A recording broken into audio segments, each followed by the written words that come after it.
านผู้ชมในโอกาสวันเด็กน้อยสากล1 มิถุนาครบรอบ101 ปีในปีนี้ท่านสอนไซศรีพันดอนนายกรัฐมนตรีแห่งสาธารณรัฐประชาธิปไตยประชาชนลาวได้ทรงสารอวยพรอันอบอุ่นและความหักแพงถึงเด็กน้อยลาวบรรดาเผ่าทุกคน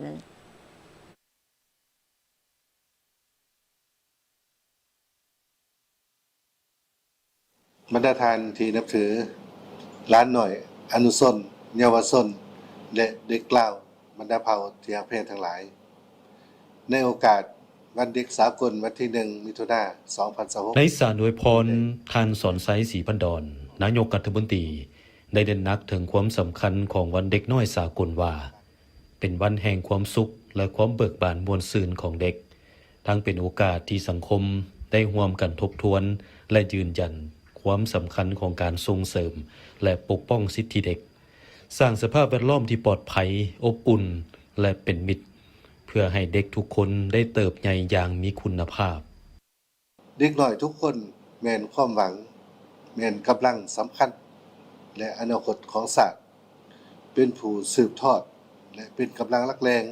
ในการพัฒนาประเทศในอนาคตดังนั้นการดูแลปกป้องเด็กและสร้างโอกาสให้เด็กจึงเป็นความรับผิดชอบร่วมกันของทุกคนในสังคมสำหรับสปป.ลาวการเฉลิมฉลองวันเด็กสากลได้ดำเนินเคียงคู่กับวันปลูกต้นไม้แห่งชาติเพื่อปลูกฝังให้เด็กมีความรับผิดชอบรักในการปกปักรักษาธรรมชาติและสิ่งแวดล้อมตั้งแต่ยังน้อยเด็กเปรียบเหมือนต้นกล้าที่ต้องการดูแลอบรมสั่งสอนจากพ่อแม่ผู้ปกครองครูอาจารย์และสังคมเพื่อสร้างภูมิคุ้มกันให้เด็กห่างไกลจากสิ่งบ่ดี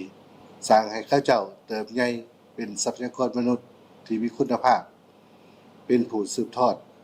และตัดสินชะตากรรมของชาติในอนาคตท่านนายกรัฐมนตรีได้กล่าวถึงความพยายามของพรรคและรัฐบาลในซุ้มปีผ่านมาที่ได้เอาใจใส่อย่างตั้งหน้าต่อการพัฒนาเด็กลาวทางด้านสุขภาพโภชนาการการศึกษาส่งเสริมความเสมอภาคสร้างโอกาสให้เด็กหญิงเด็กชายและการคุ้มครองสิทธิเด็กฉะนั้นพวกเราต้องร่วมมือกันในการพัฒนาให้เด็กลาวมีความรู้มีทักษะนำใช้เทคโนโลยีอย่างสร้างสรรค์และปลอดภัยพร้อมทั้งสร้างภูมิคุ้มกันให้เด็กรู้จักปกป้องตนเองจากสิ่งที่บ่ดีคณะกรรมการแห่งชาติเพื่อความก้าวหน้าของแม่หญิงแม่และเด็กในนามเป็นเสนาธิการรัฐบาลร่วมสุมใส่สร้างแผนดำเนินงานแห่งชาติเพื่อส่งเสริมปกป้องสิทธิเด็กและแผนป้องกันลบล้างการใส่ข้อมูลแห้งต่อเด็ก 2026-2030 ในนามต่างหน้ารัฐบาลแห่งสปป.ลาวข้าพเจ้าขอยืนยันว่ารัฐบาลจะสืบต่อลงทุนและสร้างเงื่อนไขเพื่อให้เด็กลาวทุกคนได้รับการพัฒนาอย่างรอบด้านทั้งด้านทางกายสติปัญญาจิตใจ